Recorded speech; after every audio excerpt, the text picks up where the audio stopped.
Хочешь увидеть Лионеля Месси или Криштиану Роналду вживую и насладиться красотами Катара? Тогда участвуй в новой мега-акции от «Формула-55». «Формула-55» разыгрывает 3 путевки на матч чемпионата мира 2022 в Катаре. Розыгрыш проходит с 1 октября по 9 ноября 2022 года только на сайте formula55.tj. Участником акции может стать каждый. Подробную информацию об акции можно узнать на сайте formula55.tj или по короткому номеру 5500. Катар ждет тебя. ассалому алайкум бинандагони гиромӣ, бо умеди таби хуш ва рӯзгори осудаи шумо ба нашри навбатии футболи осиё шурӯъ мекунем. макони баргузории бозиҳои ҷоми осиёи ба футбол 2023 ки барои дастаи мунтахаби тоҷикистон таърихӣ хоҳад буд муайян гардид. як рӯз пеш дар ҷаласаи кумитаи иҷроии конфедератсияи футболи осиё ки дар куала-лумпури малайзия баргузор шуд, қатар ҳамчун мизбони бозиҳои ниҳоии ҷоми осиё 2023 интихоб гардид. давлати қатар дар таърихи худ сеюмин маротиба мизбони ҷоми осиё мешавад. қаблан дар қатар солҳои 1988 ва 2011 чемпионати осиё баргузор гардида буд. дар ҷоми осиё 2023 24 даста ҳунарнамоӣ мекунанд. ба ғайр аз тими миллии тоҷикистон, дастаҳои ҷопон, сурия, қатар, кореяи ҷанубӣ, австралия, эрон, арабистони саудӣ, амороти муттаҳидаи араб, чин, ироқ, умон, ветнам, лубнон, урдун, фаластин, ӯзбекистон, таиланд, ҳиндустон, ҳонг-конг, баҳрайн, малайзия, қирғизистон ва индонезия дар мусобиқа ширкат хоҳанд варзид. аз рӯи натиҷаи қуръакашӣ 24 даста ба 6 гурӯҳ тақсим мешаванд. пас аз анҷоми марҳилаи гурӯҳӣ ду тими беҳтарин аз ҳар як гурӯҳ ва ҳамчунин 4 дастае ки миёни ишғолкунандагони ҷои сеюм натиҷаи беҳтариро ба даст меоранд, ба даври 1/8 ниҳоӣ рохат мегиранд. дар ин баробар давлатҳои индонезия ва сингапур ки мехоҳанд мизбони бозиҳои ниҳоии ҷоми осиё дар соли 2027 шаванд, мавриди омӯзиш қарор мегиранд ва моҳи феврали соли 2023 қарор ба тасвиб хоҳад расид ки кадом давлат дар он ҷо ин мусобиқаро баргузор мекунад. дар ҷаласа президенти федератсияи футболи ҷаҳонӣ ҷани инфонтино ва конфедератсияи футболи осиё шайх салмон бин иброҳим ол халифа ширкат карданд. то ҳанӯз маълум нест ки кадом моҳ ин бозиҳои ҷоми осиё 2023 баргузор мегарданд. ҳангома дар бозиҳои ҷоми тоҷикистон 2022 ба қайд гирифта шуд. дастаи лиги якуми чемпионати тоҷикистон кӯктоши ноҳияи рӯдакӣ баъди пирӯзиаш бар дастаи лигаи олӣ хуҷанди хуҷанд дар 8-1 финал, файзканди восе дар 4-1 финал ва дар бозии нимниҳоӣ аз натиҷаи 2 вохӯрии рафту баргашт ниҳоят дастаи хатлони шаҳри бохтарро низ ба шикаст гирифтор кард ва ба финали бозиҳо роҳ ёфт. бозии нимниҳоии ҷоми тоҷикистон аз 2 вохӯрӣ иборат буд. хатлон ба ҳайси мизбон дар вохӯрии аввал кӯктошро қабул кард ва бо вохӯрӣ ин дастаҳо бо ҳисоби 0-0 ба поён расид. ҳоло бошад ин дастаҳо акнун дар варзишгоҳи кӯктош дар назди мухлисони ӯ дар ноҳияи рӯдакӣ бо ҳамқувоз буданд ва ба соҳибони майдон муяссар шуд ки дар дақиқаи 5 тавассути голи Сорбон Ғиёсов ба сафи пеш бароянд. умуман мухлисони хеле зиёди дастаи кӯктош дар ҳар бозӣ ҳозир мешаванд ва ин голе ки ҳоло мо бори дигар мебинем натиҷаи дастгирии онҳо ҳам буд. бубинед чӣ қадар зиёд мухлисон ҳастанд. вале дастаи хатлон ниҳоят тез баъди 3 дақиқа ҳисобро баробар кард. бубинед Жангатен чӣ гуна хуб аз муҳофизатгарон гурехт, дарвозабонро ҳам фиреб дод Азимҷон Қараевро ва тӯбро ба дарвозаи холӣ фиристод 1-1 ва ин натиҷа метавонист хатлонро ба бозиҳои нимниҳоӣ фиристад. вале кӯктош то ба охир мубориза бурд, вале қисми аввали вохӯрӣ барои онҳо бобарортар буд ва дар дақиқаи 37 онҳо тавонистанд бори дигар як голи дигарро ба самар расонанд ки ҳоло мо онро хоҳем дид. ин дар ҳоле ба вуҷуд омад ки дар дақиқаи 37 Муҳаммад Гулаев тӯбро вориди дарвоза кард, аммо аз майдон роза шудани Тони Бикатал аз дастаи хатлон каме ҳам бошад бозии дастаи хатлонро заифтар кард ва футболбозони соҳибони майдон тавонистанд ки бо ҳамин голи зебоие ки Муҳаммад Гулаев ба самар расонид ҳисобро 2-1 кунанд.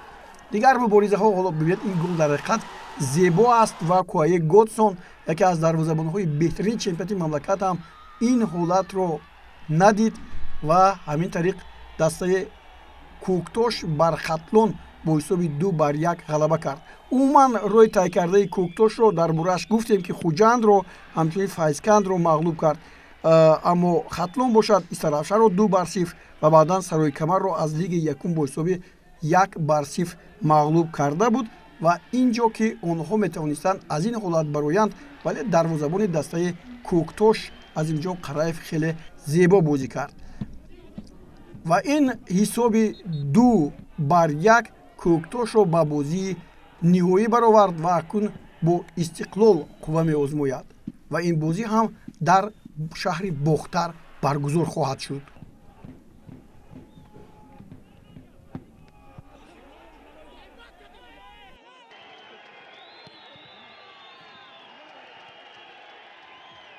дар бозии дуввуми нимниҳоӣ натиҷаи мусовии 1-1 чемпиони феълии Тоҷикистон Истиқлолро ба бозиҳои ниҳоӣ раҳнамун сохт.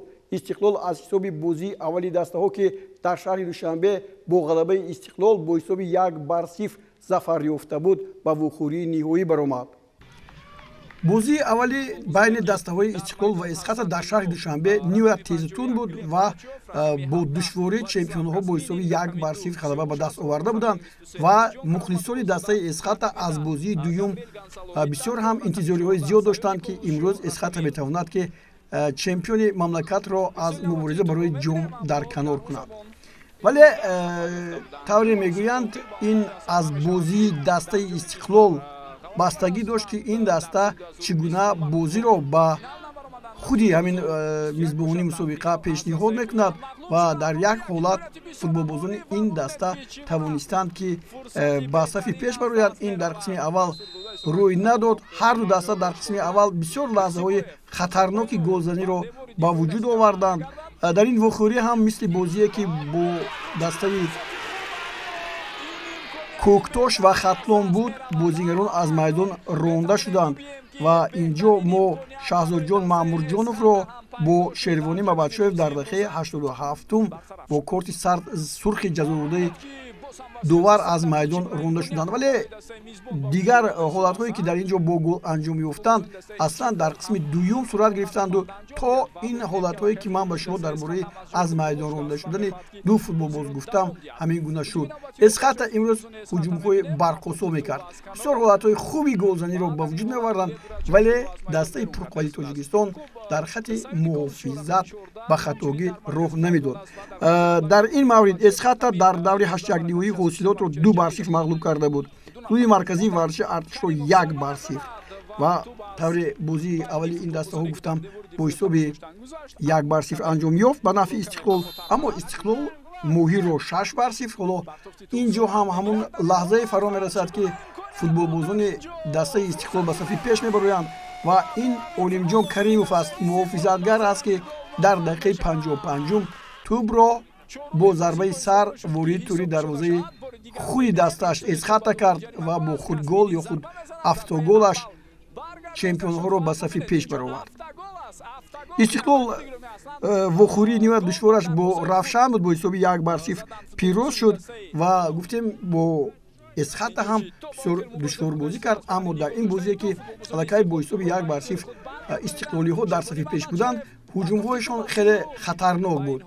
Вале ба дастаи Эсхата муяссар шуд ки дар як маврид, ҳоло ин ҷо бубинед ин зарбаи ниҳоят хатарнокро ки дар ҳамин ҷо метавонист тӯбвории дарвоза гардад, вале Владислав Шевченко дарвозабони дастаи Эсхата ин ҳолатро баргардонид ва ин голи зебо аз ҷониби Дилшод Бозоров дар дақиқаи 77 зада шуд. Дилшод Бозоров яке аз нишонзанаҳои беҳтарини чемпионати Тоҷикистон ва ҳамчунин бозигаре ҳаст ки ҳар лаҳза метавонад барои дарвозабонҳо хатарнок бошад ва ин ҷо ҳам кори худро кард. Агар ин голро такроран бубинед, чӣ гуна гузариши зебои ӯ имконият дод ки ба ӯ тӯбро хеле хуб бо зарбаи сар ба тури дарвоза занад ва ҳамдастаҳояш ҳам ин ҳолатро барои ӯ хеле мусоид офариданд. Аз байни ду муҳофизатгар гузариши ӯ бо гол ҷамъбаст шуд ва дар натиҷа ин ҳисоби 1-1 дастаи Истиқлоли Душанберо ба бозии ниҳоӣ фиристод.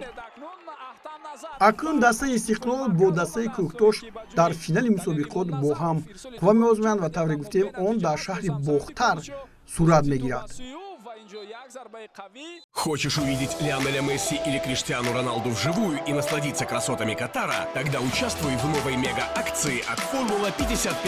«Формула-55» разыгрывает 3 путевки на матч чемпионата мира 2022 в Катаре. Розыгрыш проходит с 1 октября по 9 ноября 2022 года. Только на сайте formula55.tj. Участником акции может стать каждый. Подробную информацию об акции можно узнать на сайте formula55.tj или по короткому номеру 5500. Катар ждет тебя.